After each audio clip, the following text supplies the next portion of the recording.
Bonjour les enfants, je suis très heureuse de vous retrouver ce sabbat.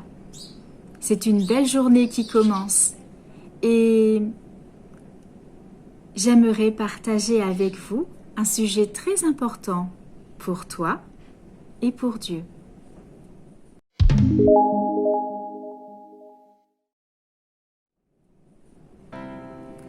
Est-ce qu'il t'est déjà arrivé que maman te demande de ranger ta chambre? J'en suis sûre que oui. Je connais une petite fille. Elle était très désordonnée. À chaque fois qu'elle rentrait de l'école, elle balançait ses chaussures dans l'entrée et puis posait son sac en plein milieu du salon et filait dans sa chambre pour jouer. Ensuite, lorsqu'elle faisait ses devoirs, il n'y avait plus de place sur le bureau pour poser un seul cahier. Alors elle les faisait sur le lit ou par terre.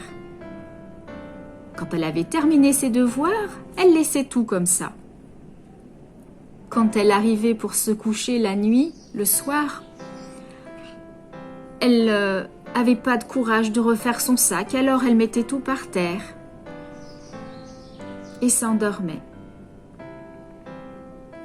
Mais le matin, pour aller à l'école, c'était compliqué. Elle ne retrouvait pas ses affaires. Lorsqu'elle faisait son sac, il lui manquait toujours quelque chose. Et puis, elle cherchait sa veste, qu'elle avait laissée traîner, elle ne sait plus où. Elle cherchait ses chaussures. Ses vêtements étaient froissés parce qu'elle avait fouillé dans les étagères un haut qu'elle avait envie de mettre. Et finalement, très souvent le matin, elle arrivait en retard à l'école. Et sa maman était souvent derrière elle. « Léa, il faut que tu ranges ta chambre. On ne peut plus s'y retrouver, je ne peux même plus faire le ménage. Léa, ne laisse pas tes chaussures dans l'entrée. Léa, range ton bureau pour faire tes devoirs sur le bureau. » Mais Léa répondait: « Mais quelle importance! Je ferai tout à l'heure, je suis occupée. » Est-ce qu'il t'arrive aussi de remettre une tâche à plus tard? Léa était vraiment désordonnée et ça lui posait beaucoup de problèmes. Et c'était souvent le sujet de disputes avec sa maman. Sa maman prenait courage et rangeait à sa place lorsqu'elle était à l'école, remettait les étagères avec les vêtements bien pliés, remettait les chaussures dans le meuble à chaussures, essayait de ranger son bureau et ses jouets pour qu'elle puisse travailler. Mais elle était fatiguée de faire ça à la place de Léa. Et Léa, de toute façon, ne retrouvait pas ses affaires puisque c'était sa mère qui avait rangé. Alors, un jour, le père, il donne une idée à la maman. Arrête de ranger à sa place. Laisse-la dans son désordre et tu verras, elle finira par ranger. Une journée passe et Léa arrive en retard à l'école. Elle a cherché sa chemise, elle a cherché sa jupe, elle a cherché ses chaussures, elle a cherché ses chaussettes. Chaque jour, pendant 3 jours, c'était vraiment compliqué pour elle, pour se préparer. Et puis, elle demandait de l'aide à sa mère. « Maman, je ne trouve pas mon cahier de poésie. Maman, où est mon haut rose ?» Et sa mère dit « Mais c'est là où tu l'as laissé. Certainement, c'est dans l'armoire. J'ai déjà tout lavé, tout plié. C'est dans ton armoire. »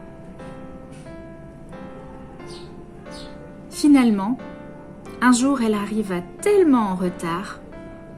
Elle était tellement en retard qu'elle éclata en sanglots. Le stress était grand. Et elle n'avait plus envie d'aller à l'école. Elle savait qu'elle allait finir par être retenue à cause de tous ces retards. Et quelle explication elle donnerait à son maître? Elle avait honte de dire qu'elle était en retard parce qu'elle ne retrouvait pas ses affaires. Alors sa mère lui proposa quelque chose. « Ce soir, nous allons ranger ensemble. Et tu vas décider d'une place à chaque chose que tu as. Tu vas préparer tes affaires la veille. Comme ça, le lendemain matin, tu ne seras pas stressé pour chercher tes affaires. Léa se rend bien compte qu'elle ne peut plus continuer comme ça. Elle est d'accord. Et c'est ce qu'ils firent ensemble le soir. Maman proposa de ranger sa chambre avec elle, de remettre les livres à leur place sur les étagères, de remettre les jouets dans leur bac et leurs tiroirs, de replier les vêtements et les mettre bien alignés dans l'armoire, de remettre les vestes, les anoraks sur la penderie. Oh, que la chambre était beaucoup plus agréable comme ça. Alors, les jours suivants, Léa n'était plus stressée pour aller travailler, pour aller à l'école. Elle préparait son sac la veille et ses affaires pour le lendemain, avec ses chaussettes et tout ce qu'il lui fallait. Même la pince qu'elle mettait dans ses cheveux était préparée la veille. Et ça allait beaucoup mieux. Et elle se sentait bien. C'est vrai que de vivre dans l'ordre, c'est tellement mieux. On se sent tellement bien. Bonjour les enfants. Aujourd'hui, puisque nous parlons de mettre de l'ordre, eh bien je vous propose de fabriquer un objet qui nous aidera à ranger nos affaires dans nos chambres et dans nos armoires. Nous avons tellement de choses qui traînent partout et je suis sûre que vos parents vous demandent sans cesse de ranger, n'est-ce pas? Alors nous allons fabriquer des boîtes de rangement. Pour cette activité d'aujourd'hui, il te faut récupérer des boîtes de chaussures vides, bien sûr. Donc tu vas en récupérer le plus que tu peux. Une boîte, 2 boîtes, 3 boîtes, autant de boîtes que tu souhaites faire pour ranger tes affaires. Et ensuite, il nous faut également pour cette activité de la peinture. Tu choisis la couleur que tu veux. Il te faudra un pinceau brosse, également du papier, un feutre et une paire de ciseaux pour ensuite fabriquer des étiquettes à coller sur ces boîtes. La première étape, c'est de peindre les boîtes. Alors, tu prends la couleur que tu veux avec ton pinceau et tu viens peindre ta boîte intégralement. Tu la couvres complètement. Lorsque c'est fait, eh bien, tu as ta boîte de rangement.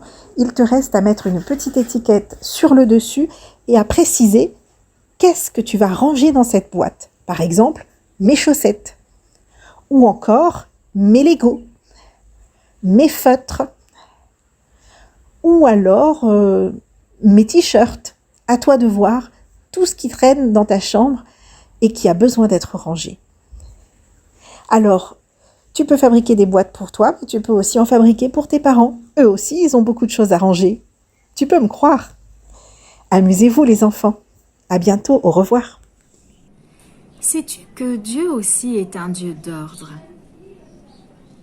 Lorsqu'il fait quelque chose, lorsqu'il a créé le monde, il avait un plan bien défini. Tout était pensé, réfléchi, structuré dans le bon ordre. Lorsqu'il a créé la terre, il a tout prévu pour accueillir les êtres vivants. Il a fait d'abord leur environnement. Il savait que ces êtres vivants allaient avoir besoin de lumière. Après avoir créé leur environnement, Dieu a créé la verdure et les arbres qui donnent des fruits, des légumes pour nourrir les animaux et les hommes, qui sont aussi des lieux de vie pour les animaux et pour nous. Tout a été créé dans l'ordre parce que Dieu est un Dieu d'ordre, organisé. Lorsque Dieu a demandé au peuple hébreu de construire le sanctuaire, Dieu a donné des indications précises avec des dimensions et des matériaux bien définis. Dieu a aussi organisé comment devaient s'effectuer les services et quelle personne en était responsable. Dieu est un Dieu d'ordre. Tout a été fait selon l'ordre que Dieu avait donné. Effectivement, Dieu n'a rien laissé au hasard. la couleur des voiles, les matériaux, l'utilisation de chaque meuble, de chaque ustensile était bien réfléchie et organisée. Lorsque Moïse conduisait le peuple hébreu dans le désert, il avait beaucoup de responsabilités. Et parmi celles qu'il avait, il y en avait une qui lui prenait tout son temps. Du matin jusqu'au soir, nous dit la Bible. Alors, Moïse partage cette tâche avec des hommes fidèles à Dieu, dignes de confiance. Cette nouvelle organisation lui permet de consacrer plus de temps à écouter Dieu. Il n'était plus distrait par toutes ces petites affaires et avait plus de temps pour guider le peuple vers Canaan. Dans ta famille, il est aussi important que chacun s'occupe du bon fonctionnement de la maison, du plus petit au plus grand. Si chacun effectue sa tâche avec fidélité, vous pourrez passer plus de temps de qualité ensemble, pour jouer, pour discuter, pour écouter Dieu et louer Dieu en famille. Les enfants peuvent faire les tâches les plus simples, comme ranger, essuyer la vaisselle, balayer peut-être, et les plus grands, faire les tâches un peu plus complexes, qui utilisent par exemple du matériel que les enfants ne peuvent pas utiliser. Et si chacun participe au bon fonctionnement de la maison, si chacun a une tâche, eh bien vous pouvez passer des moments essentiels, des moments favoris, ensemble à jouer et à discuter, à écouter Dieu en famille. Un jour, lorsque Jésus entre dans le temple de Jérusalem, il est indigné par ce qu'il voit. Il y a des marchands, il y a du bruit de tous les côtés, des animaux, des gens qui crient, qui hurlent. Lorsque Jésus vit tout ce chahut, il chassa les marchands. Ils n'avaient pas leur place dans le temple. Il renversa les tables. Ce marché était peut-être habituel pour les prêtres. Ils voyaient du profit à se faire. Mais Jésus savait, Jésus ne voulait pas que ce temple soit comme une caverne de voleurs. Pour lui, ce n'était pas en ordre. Ça n'allait pas. Il fallait les chasser tous. Alors il parle et il dit « Ma maison sera appelée une maison de prière ». Cela se trouve également dans Ésaïe 56 au verset 7. « Mais vous, vous en faites une caverne de voleurs ?» Jésus leur met en garde. Il n'est pas d'accord. Dans le temple de Dieu, il doit y avoir de l'ordre. Il doit y avoir le respect. Il doit y avoir le calme. Ce n'était pas la place d'un marché. Et puis, Jésus leur montre que par contre, ce que Dieu veut, c'est qu'on guérit les cœurs brisés. Alors, les malades viennent à lui et il les guérit. Ensuite, les enfants se mettent à le louer et à le glorifier. Dans la maison de Dieu, il y a de la place pour les enfants, il y a de la place pour les malades. Dans la maison de Dieu, on peut faire du bien aux autres. Dans la maison de Dieu, c'est la place pour louer Dieu et l'adorer. Tu sais, lorsque tu laisses Jésus entrer dans ton cœur, il va aussi mettre de l'ordre. Il va enlever tout ce qui n'est pas bon, tout ce qui est sale, tout ce qui est péché. Et il va le remplir d'amour et de bonnes choses.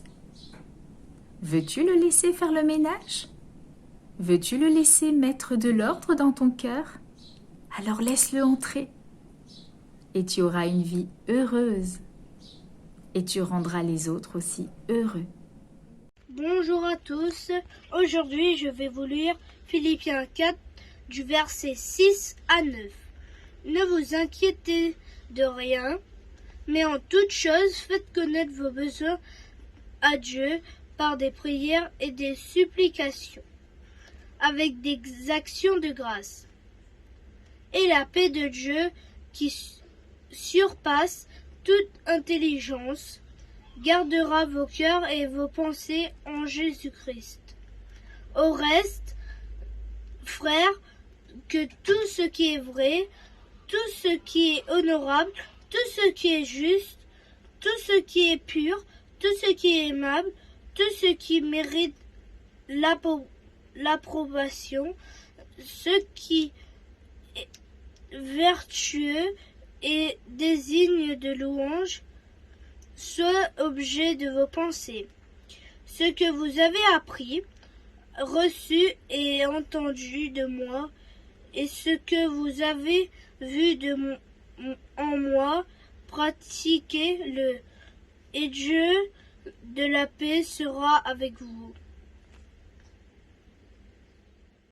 Lorsque Jésus est dans mon cœur, il me restaure. Il répare tout ce qui a été brisé par le péché. Et il panse mes plaies. Et lorsque Jésus est dans mon cœur, j'ai envie de le louer, de l'adorer, de le servir. Ô Dieu, crée en moi un cœur pur. Ô Dieu, crée en moi un cœur pur. Renouvelle en moi un esprit bien disposé. Ô Dieu, crée en moi un cœur pur.